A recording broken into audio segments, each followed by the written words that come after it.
গৃহিণীদের হাজার হাজার টাকা বাঁচিয়ে দিবে এই টিপসগুলো ফলো করলে। আসসালামু আলাইকুম, সবাই কেমন আছেন? আশা করি অনেক অনেক ভালো আছেন। আমি আল্লাহর রহমতে অনেক অনেক ভালো আছি।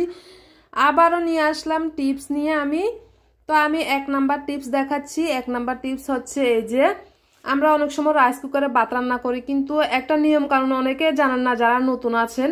রাইস কুকারে ভাত রান্না করলে অনেক সময় রাইস কুকার খুব সহজে নষ্ট হয়ে যায়, কিন্তু কি কারণে নষ্ট হয় আমরা সেটা কিন্তু বুঝি না। একটা কারণ আছে, আসলে রাইস কুকারে যখন আমরা চাল ধুয়ে পানি দিয়ে পরিষ্কার করে যখন বসাবো তার আগে কিন্তু একটা কাজ করে নিতে হবে।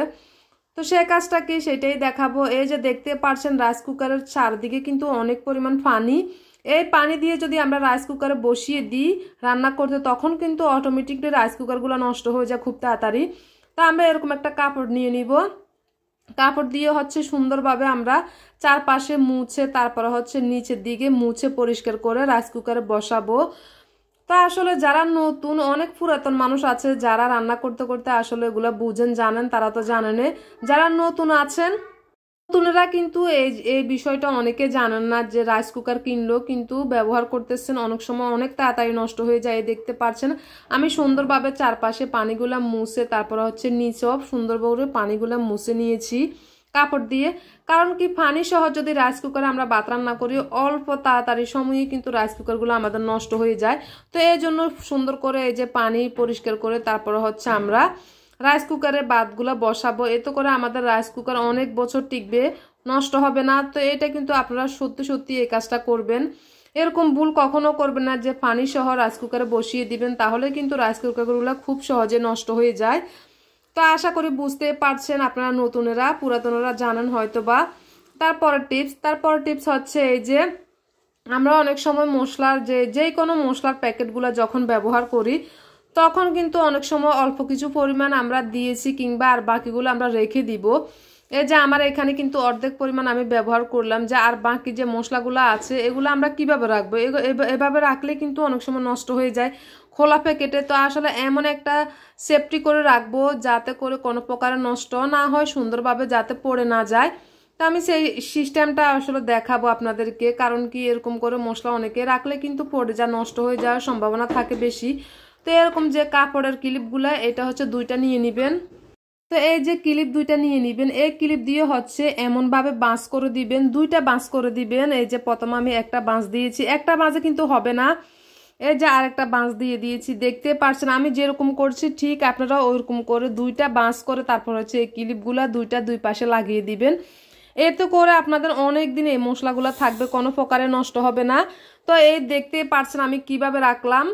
তো আশা করি আপনারা বুঝতে পারছেন যে আমি এইভাবে দাঁড় করিয়ে রাখতে পারবেন, যেখানে সেখানে রাখতে পারবেন, এটা কোনো প্রকারে নষ্ট হবে না, অনেক দিন পর্যন্ত এই মশলাগুলো থাকবে, নষ্ট হবে না কিংবা পড়ে যাবে না। তো দেখতে পারছেন আমি উল্টো করে রাখছি কিন্তু এখানে পড়ে যাচ্ছে না, কোথাও পড়বে না। যে বাঁশটা আমি দিয়েছি এখানে দুইটা বাঁশ দিয়েছি, দুইটা বাঁশের কারণে হচ্ছে আমি এখানে এই যে নষ্ট হবে না, পড়বো না। তো আশা করি আপনারা যদি মশলাগুলো, অনেক ধরনের মশলা অনেক সময় আমাদের অল্প কিছু পরিমাণ ব্যবহার করার পরেই কিন্তু অনেকগুলো থেকে যায়, সেগুলো রাখতে আসলে আমাদের অনেক অসুবিধা হয়ে থাকে। তো এই সিস্টেমে রাখবেন আপনারা, তাহলে কিন্তু খুব ভালো থাকবে এবং কিংবা পড়বো না। তারপরে টিপস হচ্ছে এই যে খাসির মাংস, এখানে খাসির মাংসগুলো আমরা অনেক সময় কি করি, অনেকে খাসির মাংস কিন্তু একটা গন্ধ আছে, ছাগলের যে একটা গন্ধ, ওই গন্ধগুলো অনেক সময় মানুষ আসলে খেতে পারে না। এই গন্ধের জন্য অনেকে খাসির মাংসটা খায় না। তা আমি এমন একটা টিপস দেখাবো আজকে যেটা খাসির মাংসে কোনো প্রকারের গন্ধ থাকবে না। এখানে হচ্ছে 2 টুকরো লেবু নিয়ে নিয়েছি। তারপরে কি করব, লেবু আরো কিছু মিশাতে হবে, শুধু লেবু হলে চলবে না। এই যে আমি হচ্ছে 2 টুকরো লেবু থেকে আমি হচ্ছে লেবুরগুলো, এই যে রসগুলো বের করে নিচ্ছি, খাসির মাংসের মধ্যে দিয়ে দিচ্ছি। আপনারা দেখতেই পাচ্ছেন এই লেবু দিয়ে কি একটা অসাধারণ কাজ হয়ে যায়, দেখবেন আমি আপনাদেরকে দেখাবো। দেখতে পাচ্ছেন এই 2টা লেবুর টুকরো হচ্ছে আমি ভালো করে রসগুলা বের করে নিয়েছি। রসগুলা বের করার পরে হচ্ছে আমি যে কাজটা এখন করব, এটার সাথে আরেক কিছু মিশাতে হবে। সেই জিনিসটা কি, এই যে দেখাচ্ছি আমি বের করে নিচ্ছি। এখানে হচ্ছে লবণ মিশাতে হবে, শুধু লেবুর রসে আমাদের হবে না, লবণ সাথে মিশাতে হবে। লবণ আর লেবুর রসে হচ্ছে আমি ভালোভাবে খাসির মাংসের সাথে এই যে মিশিয়ে নিচ্ছি। মিশিয়ে কিন্তু আমি এখানে আধা ঘন্টা কিংবা 10-15 মিনিট আপনারা যতটুকু পরিমাণ রাখতে পারেন রেখে দিবেন। তারপরে ধুয়ে সুন্দরভাবে রান্না করবেন, দেখবেন একেবারে বুঝাই যাবে না, কোনো প্রকারের খাসির মাংসের গন্ধই থাকবে না। অনেকে কিন্তু খাসির মাংস খায় না, তাদেরকেও খাওয়াতে পারবেন গরুর মাংস বলে, কারণ এটা বোঝা যায় না, খাসির মাংস কোনো প্রকারের গন্ধই থাকে না। এই খাসির মাংস গন্ধের কারণে কিন্তু অনেক মানুষ খায় না, যে ছাগলের গন্ধ লাগে খাসির মাংসের ভিতরে। আসলে কিন্তু আমি যে সিস্টেমটা করেছি এই সিস্টেমে কোনো প্রকারের গন্ধ থাকবে না, নিমিষে একেবারে গরুর মাংস মনে করে খেয়ে নিতে পারবেন। আশা করি এই টিপসটাও আপনাদের ভালো লাগলো। তারপরে টিপস হচ্ছে এই যে একটা ফোম নিয়ে নিয়েছি। এই ফোমটা দিয়ে আমরা কি করব আসলে বুঝতেই পারছেন না। আসলে অনেক সময় এই ফোম দিয়ে অনেক কাজ করা যায়। এটা বাজার থেকে মানে টুকরো হিসেবে 10 টাকা করে নিয়ে আসা যায়। তো চলুন এই দেখায় আমি কি কাজ করব। এই ফোমটা দিয়ে আপনাদেরকে দেখাবো, সুন্দর একটা কাজ হয়ে যাবে। আমাদের 1000 টাকাও আসলে অনেক সময় বাঁচিয়ে দেওয়া যায় অনেক কাজ দিয়ে, যেটা আমরা বুঝতে পারি না। এই যে থাই গ্লাসের ফ্রেমগুলো আমরা অনেক সময় অনেক ধুলাবালি থাকে, আপনারা জানেন সবারই এটা। থাই গ্লাসের ফ্রেমগুলো কিন্তু আমরা যখন কাপড় দিয়ে আমরা পরিষ্কার করি, এই যে ধুলাবালিগুলো কিন্তু বের করতে পারি না। তো সেগুলো বের করার জন্য এই ফোমটা দিয়ে আমি পানি নিয়ে নিয়েছি মগের ভিতরে। এই যে ফোমটা আমি ভালো করে ভিজিয়ে একটুখানি চিবে নিলাম। তারপরে এই ফোমের মধ্যে দিয়ে আমি এই যে থাই গ্লাসের ইয়েগুলো এত সুন্দর করে পরিষ্কার করে নিব। ধুলাবালিগুলো খুব সহজে কিন্তু ফোমের ভিতর চলে আসে, কোনো ধুলাবালি থাকে না। যখন আমরা কাপড় দিয়ে এটা মুছে থাকি আসলে কিন্তু কাপড় থেকে কিন্তু এখানে ময়লাগুলো পড়ে থাকে। যতই চেষ্টা করি আমরা কাপড় দিয়ে ভিজিয়ে এটা আনার জন্য, ধুলাবালি আসে না, ভালোগুলো বসে থাকে, এটা আপনারা জানেন অনেকে। তো তখন আমরা এই ফোমগুলো ব্যবহার করে যদি এই যে একেবারে কর্নারে, তারপর সুন্দরভাবে এগুলোর কিন্তু ধুলাবালি একেবারে ফোমগুলোর মধ্যে লেগে যায়, তখন কিন্তু উঠে যায় আর থাকে না।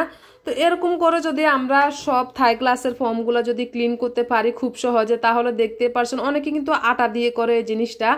আটা নষ্ট করব কেন, আমরা এখান থেকেও তো আমরা টাকা বাঁচাতে পারি, শুধু আটাটা নষ্ট করব। এই ফোম 10 টাকা দিয়ে যদি আমরা কিনে রেখে দিই তাহলে কিন্তু আমরা সব সময় কিন্তু এই থাই গ্লাসগুলো মুছতে পারবো।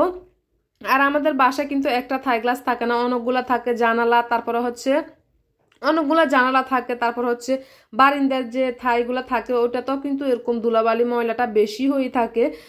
তো এই দেখতেই পারছেন এই যে ফোমের ভিতরে কতটা ধুলাবালি এসে একেবারে জমিয়ে গেছে, এটা কিন্তু উঠে যায় খুব সহজে। দেখতে পারছেন আপনারা কত সুন্দর ক্লিন হচ্ছে আমার এটা, দেখতে পাচ্ছেন। কারণ কি কাপড় দিয়ে মুছলে এই ধুলাবালিগুলো উঠে না, সুন্দরভাবে ক্লিন হয় না। তো আশা করি এটা আপনাদের অনেক টাকা থেকে বাঁচাতে পারবে। আটা দিয়ে আর তোলা লাগবে না। এখন ফোম কিনে নেবেন 10 টাকা দিয়ে, ফোম দিয়ে উঠিয়ে সুন্দর করে পরিষ্কার করে নেবেন। দেখতে পাচ্ছেন সুন্দরভাবে পরিষ্কার হয়ে গেছে। তারপর পরের টিপস এই যে প্লেট বাটিগুলো অনেক সময় আমরা কি করি, রাত্রের খাবার খেয়ে এখানে আমরা রেখে চলে যাই বেসিংয়ে রেখে, যে সকালে ধুবো। আসলে এই কাজটা আমরা করব না। রাত্রের কাজটা যখন আমরা রাত্রে সুন্দর করে পরিষ্কার করে পুরো বেসিং টেসিং আশপাশ পুরোটা আমরা পরিষ্কার করে যাব, তখন কি এই যে তেলাপোকা আসে অনেক সময়। আমরা যখন এরকম করে মানে রাত্রে খাবারটা খেয়ে আমরা বেসিংয়ে রেখে কিন্তু অনেকে চলে যায়, এই কাজটা আসলে করব না। কারণ কি খাবারটার এই যে প্লেটগুলোর মধ্যে তেলাপোকা পড়ে, টিকটিকি আসে, এতে করে কিন্তু আমাদের অনেক রোগ জীবাণু হয়, বিভিন্ন সমস্যা হয়, আর আমাদের কাজটাও কিন্তু এলোমেলো থাকে। তো আমরা যখন রাত্রে সুন্দর করে খাবার পর ঘুমানোর আগে এই কাজটা সুন্দরভাবে ধুয়ে পরিষ্কার করে বেসিংকে পরিষ্কার করে রাখবো, তখন আমাদের সকালেও কাজটা খুব সহজ হয়ে যাবে, দেখতেও পরিষ্কার। তখন আমরা যখন নাস্তা তৈরি করতে আসবো খুব চকচকে পরিষ্কার থাকবে। দেখতে পারছেন আমি কিন্তু ধুয়ে ভালোভাবে বেসিংটাও সাথে সাথে পরিষ্কার করে নিচ্ছি। সবসময় কিন্তু ধুয়ে এভাবে বেসিংটাকে পরিষ্কার রাখি। তো রাত্রের বেলা এই কাজটা করবেন, আমি রাত্রের জন্য বলছি, তাহলে কিন্তু আসলে তেলাপোকা পোকামাকড় যে কোনো কিছু থেকে একেবারে সুরক্ষিত থাকবে। বেসিংটাকেও পরিষ্কার করে নেবেন, এতে করে একেবারে খুব সুন্দর থাকবে। সকালে উঠে আপনাদের মনটাও ফ্রেশ হয়ে যাবে, কাজটাও অনেকখানি এগিয়ে যাবে।